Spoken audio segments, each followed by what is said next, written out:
BJ, I said this team is stuck in 1970, and it's because their owner is old as hell. But I don't know. Is Jerry Jones aware, you think, that the salary cap exists?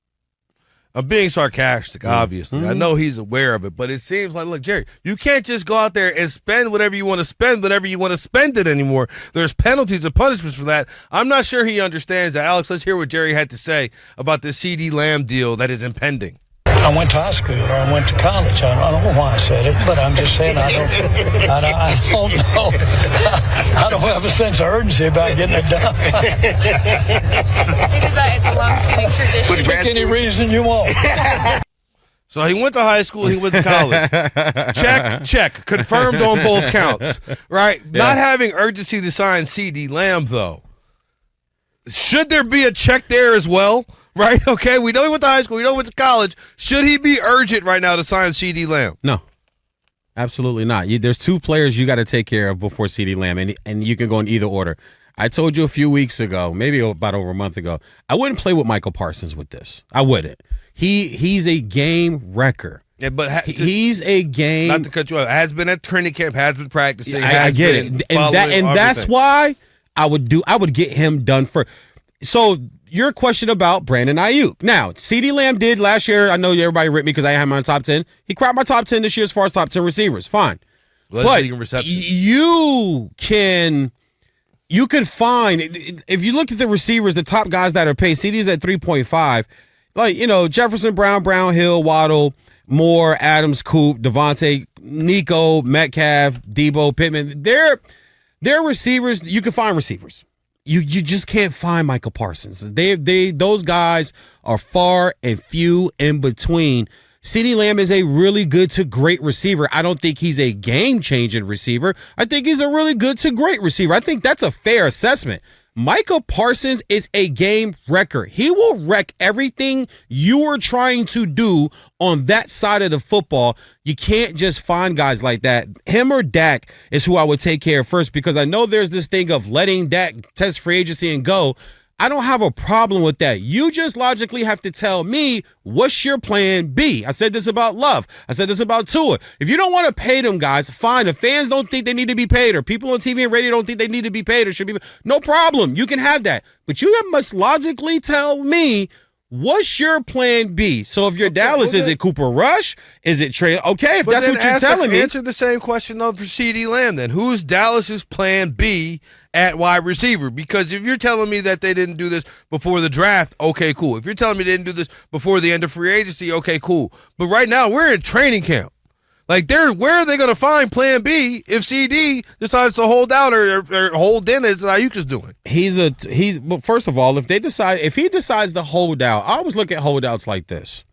That's on you. You're not hurting anybody, the player, but yourself. Now, you may get your deal and then it's like, yeah, it worked out. But if they just say, okay, fine, go ahead and hold out. We're going to take care of either Dak or we're going to figure out this thing with Micah first. And if you want to hold out, you'll be the one missing out. And we could put you on the trade market and trade you if we wanted to. I'm pretty sure there's some teams out there that will give us a return. And we might miss you this year. That's fine. But we'll go into the draft or we'll go into free agency next year. We'll find a receiver. Receivers fall off trees in this league. That's just the way the game is now because it's a passing league. You can find receivers around the NFL that come in and may not put up CD numbers, but if you get two guys that can put up CD numbers, I got my quarterback, I got my game-wrecking rush in, we have other weapons on the field, that he's more replaceable to me than I think Micah Parsons is, or even Dak. And I know people have their knocks against Dak, but once again, if you're telling me you're going to move on from Dak because you don't want to pay Dak, you want to pay CD first, then you're telling me that you believe in Cooper Rush or you believe in Trey Lance. And Trey Lance, first round pick for the Niners, just set it off and traded away because Brock Purdy came out of nowhere. So, and he's not going to sniff the field probably for Dallas again. Cooper Rush is the number 2. So that's why I think there's no rush to pay CD. My question I would throw to you is, did you think he was joking or did you think he was serious? Because he threw the laugh in there and everybody thought it was joking. I thought he was serious. I think he's serious, but also has an idea, the idea that Jerry Jones is the carnival barker for you. Like he is he knows that he is, like, for lack, I don't mean this in a disparaging way, but the entertainment. Oh no, like he's there to make people laugh. He's trying to make people laugh. He's Don King. He's the NFL Don King. Like, he's that guy. He's trying to make people laugh. But I do think he's showing with level of posture, level of seriousness. Either way, it seems as if CeeDee Lamb took it seriously because he retweeted all the comments with 3 simple letters, LOL, which was then retweeted, by the way, by your boy Micah. Now let me ask you this: who do you pay first?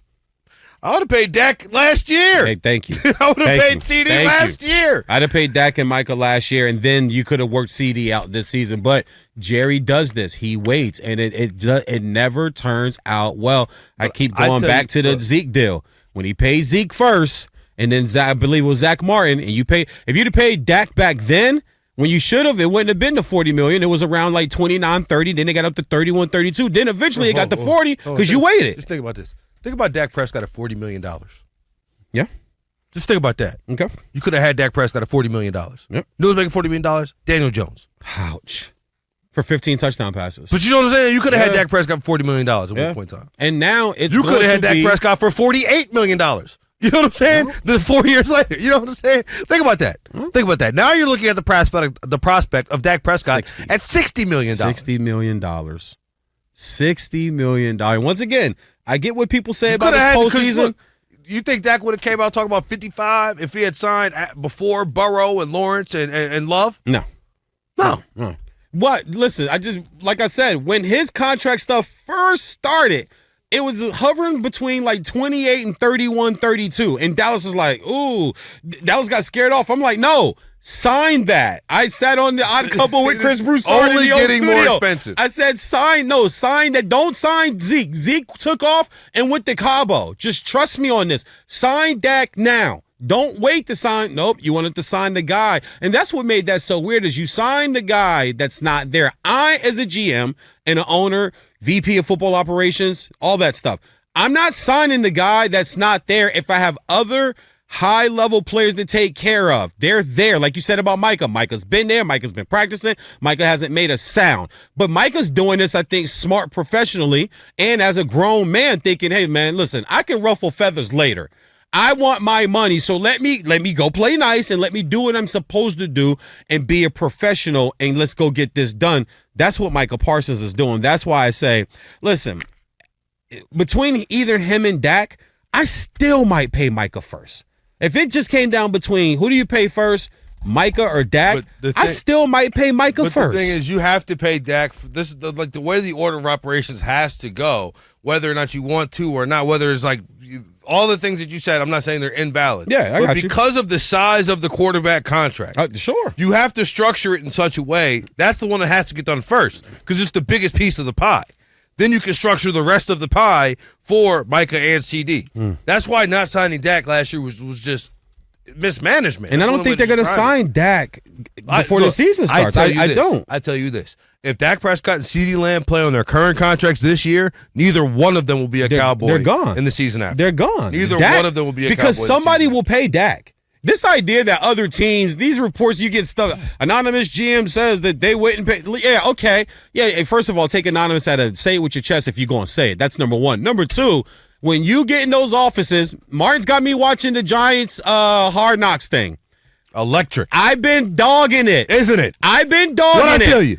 What time of night did you get a text message from me? It was in the middle of the night. It was about 1:30 in the morning. I woke up. I'm sitting on the front porch and sipping some tequila watching this thing. I immediately text Martin. I say, you know what, bruh? It's all good. Players mess up. This is outstanding. The intricals and the intricacies of them after the season, talking these contracts. And it wasn't even about Saquon. That was honestly, that was probably like the weakest part of it to me. Well, it was the intro It was everything else though. Scouting the players, talking about all these other positions, having a coordinator come in and then asking, okay, what do you want to run?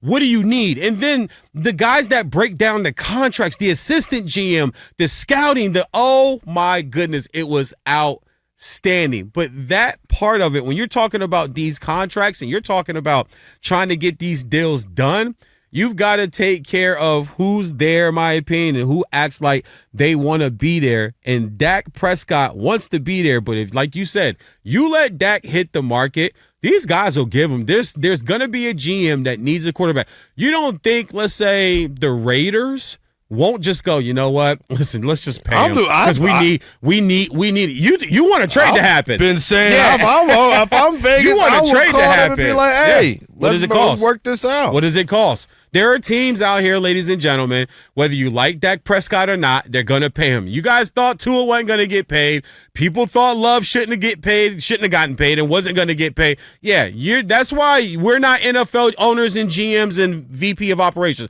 That's why we don't have those positions. If you think you got your guy, my thing is always just pay him now instead of paying him later. Because if you let guys play too long on these deals, you can have a player just say, I'm going to walk away and feel disrespected. Dak will hit the market if they don't get a deal done. Dak's going to get a paycheck, guys. He's going to get a big contract. Who knows if all these rookies – let's say Drake May comes out, hypothetically speaking. Let's say Drake May comes out and just – you can see it. He ain't got it. Or Jaden Daniels, he ain't got it. Now, we know these franchises won't move off quickly, but if Dak's on the market and you're one of these teams that drafted a rookie like we saw with Desmond Ridder, right? You can see within, 7-8 games, this guy's not a starting NFL quarterback. Well, and you see what they ended up doing. They going for two guys. Well, and not only that, signing a guy older than me with one less Achilles than me and giving him $100 million Guaranteed. And then drafting a guy at number 8. That's how fast they moved off Desmond Ridder. So there's teams that'll should have been a year prior. Yeah, but I hear your point is well taken. Definitely, yeah. The Pittsburgh quarterback, the kid that was at Pitt that they drafted and had there, it's like, dude, he can't play. It is what it is. Zach Wilson, he can't play.